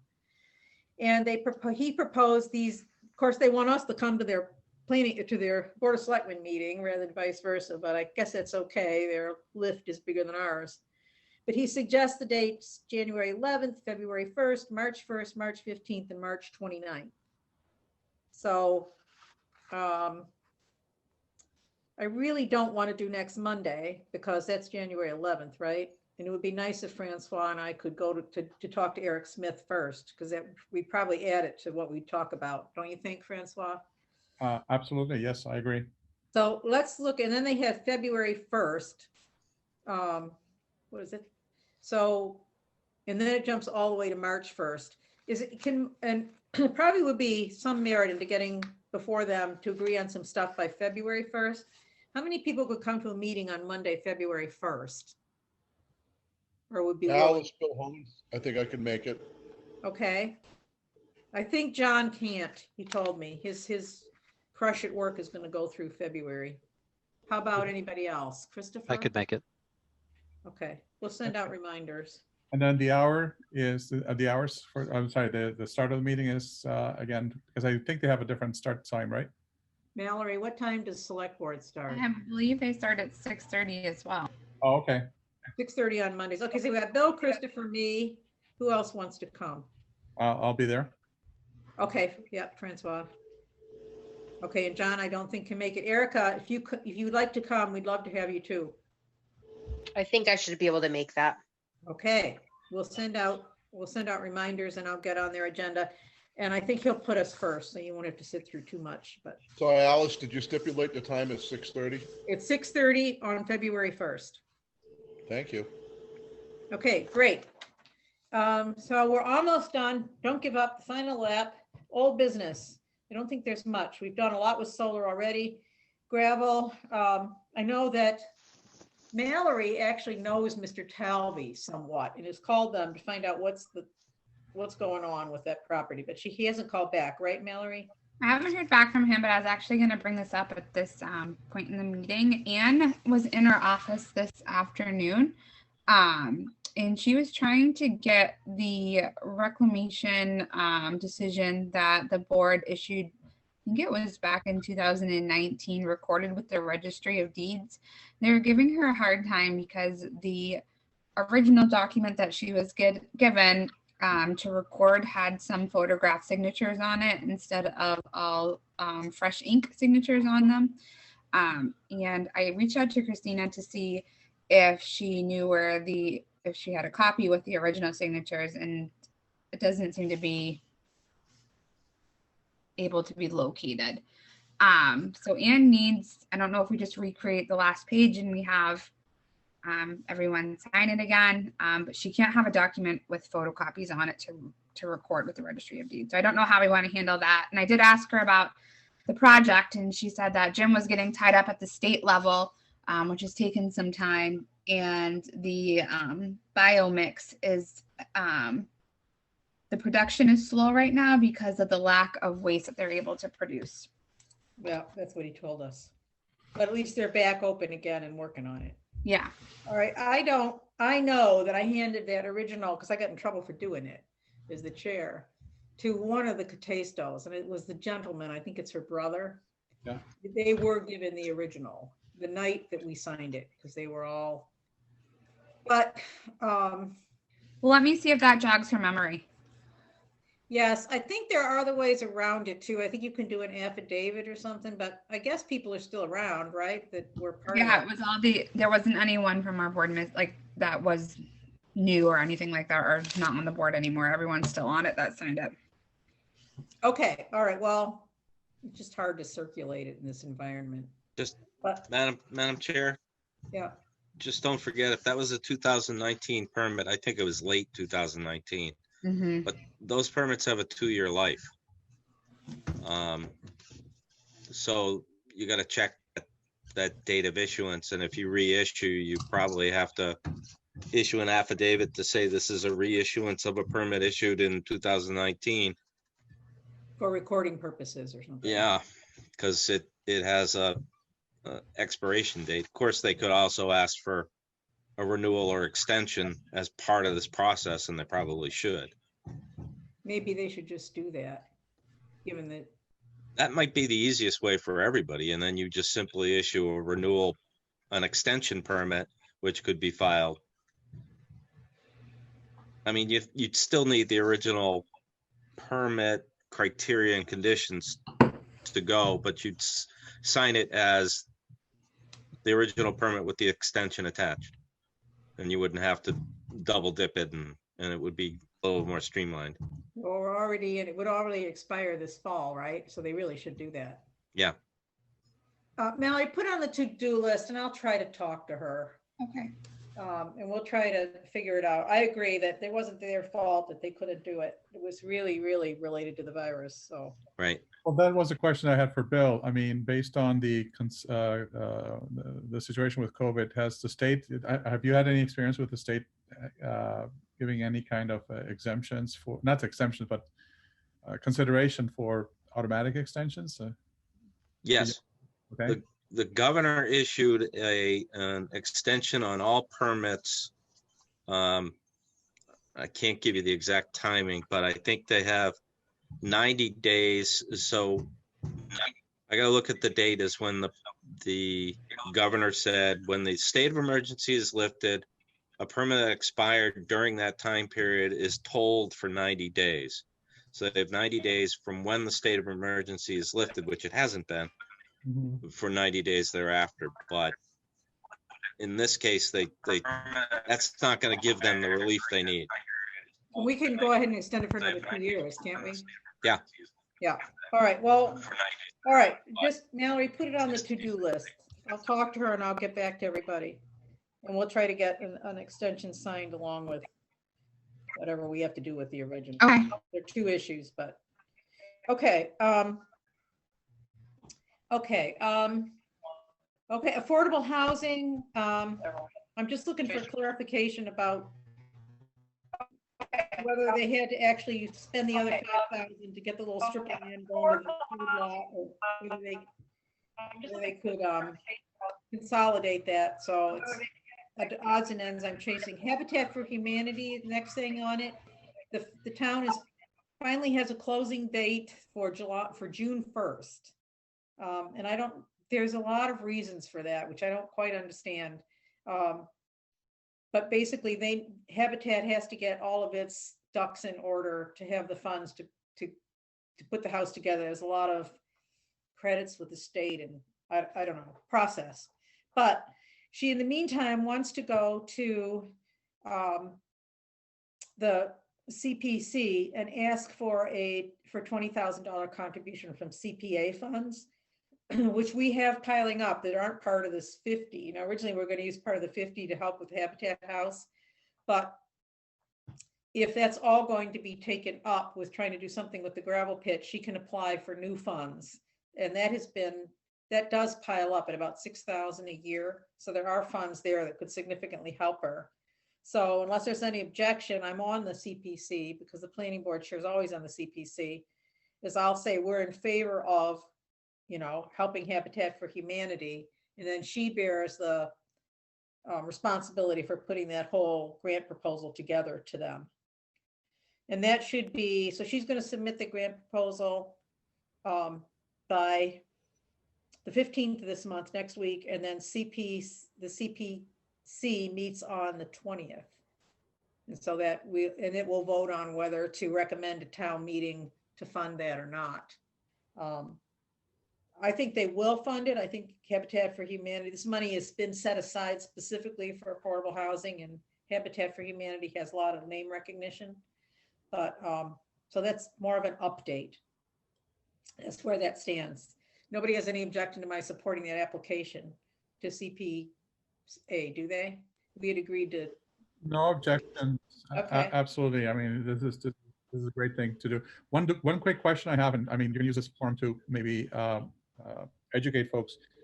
It was my understanding, Alice, that there may be some opportunities for fundraising, and I've had some people ask that question for this particular project.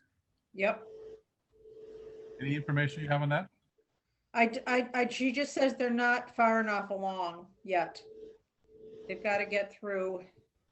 They got to actually own the property first, but they do organize all those meetings. And honestly, it was not Habitat's problem that this isn't signed. It was really, I guess, stuck in town council's office, and then nobody pushed it. So. Okay, so stay tuned on that. I think the one thing, I don't know what the rules are with our moderator, but if this goes to the town meeting, if she's allowed to speak as an outsider, She could also add one line that we will be looking for volunteers. I think, and that would be helpful. Otherwise, we'll figure out a way to get the word out when the time comes. I do think you will have volunteers. I think that's the kind of thing people are willing to do. So, anyway, next is some news from Bill on what's going on with 56 Gardiner Road. And does that also include 69 Gardiner Road? Because those people are connected. Can you update us on that? Bill, you're muted. Yeah, Bill, you're mute. That's for you. I should always be muted.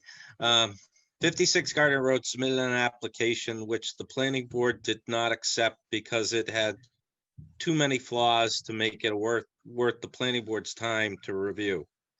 I submitted an invoice for that, which fell in line with my original proposal. But if it comes back, I'm going to inform the board. I'll give you a letter to say that I'm going to need to redo everything that I've already done again, because that it was that bad of a submission. But you never accepted the filing. The clock never started. So they have said that they will be back, and Mallory, you can correct me if I'm wrong, but I think they'll be back in February or March.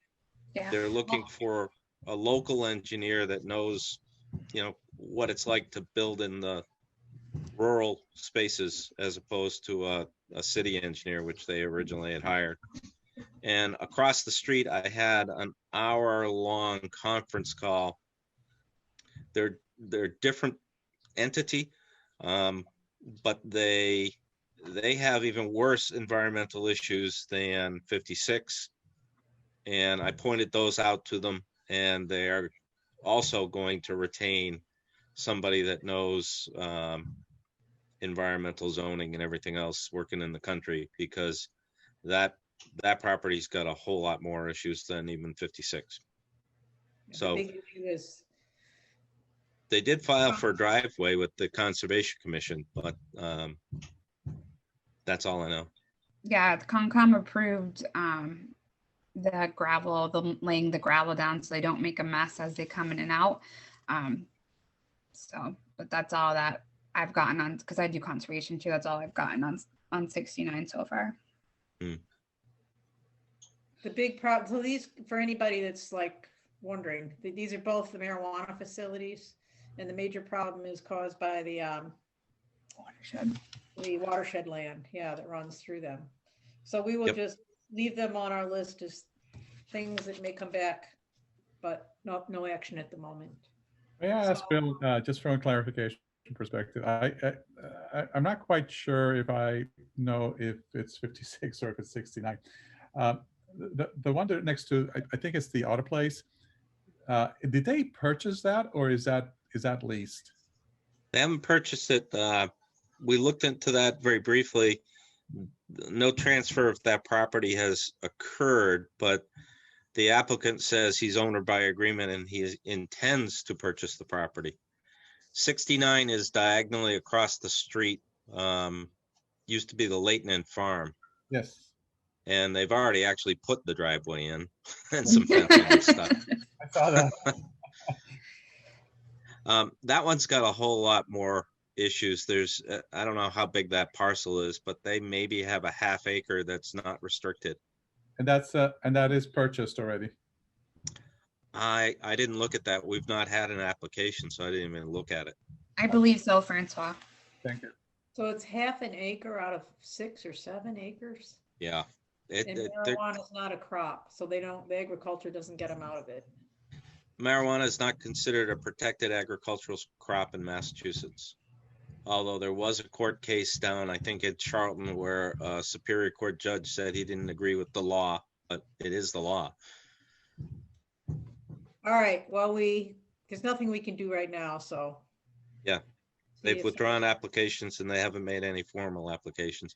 To be honest with you, I think that the one across the street, he's going to have, I don't know that he's going to be able to build there. Okay, well, get your time submitted to us, and to the degree we can get you paid, we will, okay? Yeah, I have that ready All for, right. yep. We're supposed to put it on a warrant or vote it or something. There's a procedure for us. Oh, I have all that. Yep. All right, okay, good. And we try to add the money on, so there's a little bit of money to go to conferences and hire Bill for odd things and so forth. So let's try to get that administrative fee included.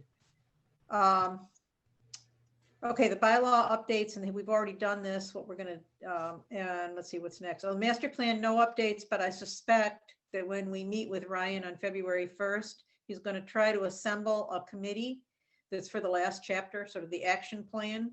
So if anybody's dying to get on the master plan committee, you know, speak up. You can probably change the future. But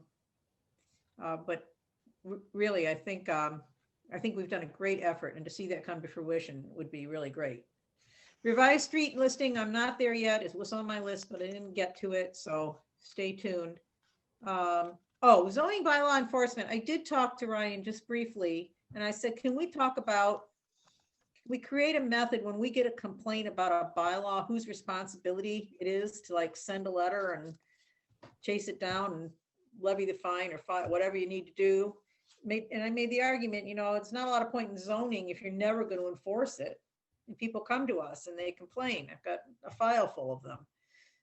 So he said we can take that up with the select board, and that's one thing I want to put on the agenda, is because it's going to take coordination between the ZEO, you know, who makes these calls, us who get the complaint, and obviously the select board, because if it has to go to litigation, they got to approve anything that goes to, you know, that involves getting town council involved. So that's why that's on the list.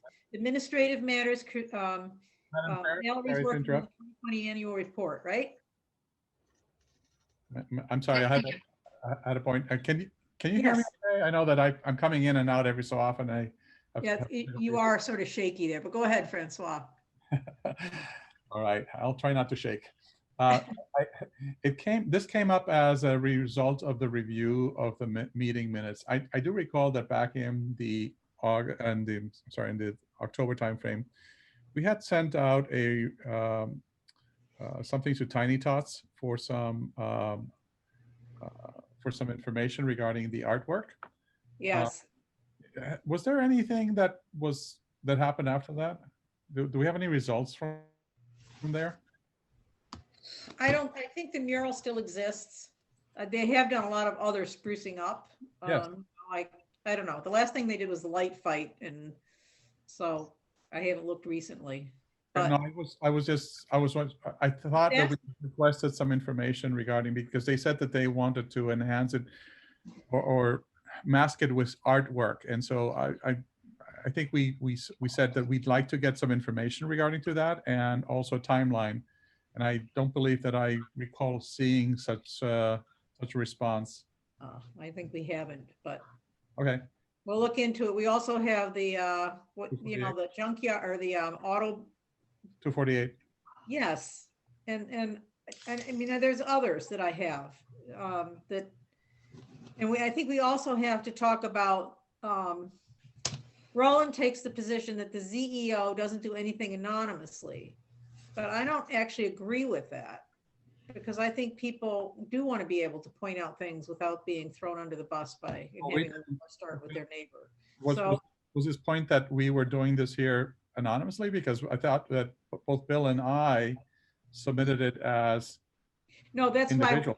Well, that's why we did it, and I would still say if we get an anonymous, if a person, when the public comes up and makes a complaint, I mean, maybe it's going too far because we have a big role as it is, Yep. but it wouldn't be unrealistic for us to go. And if you can see it from the road, you have no one, you know, you can't walk on somebody's property without permission, could substantiate it.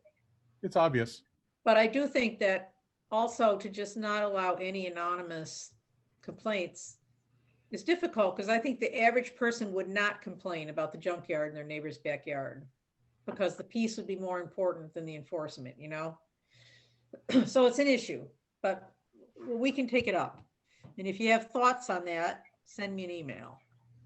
But I'm putting it on the February 4th, or the February 1st thing to talk about the select board. Because right now, We sent it to the zoning officer sent it to the police, and the police did nothing about the last complaint.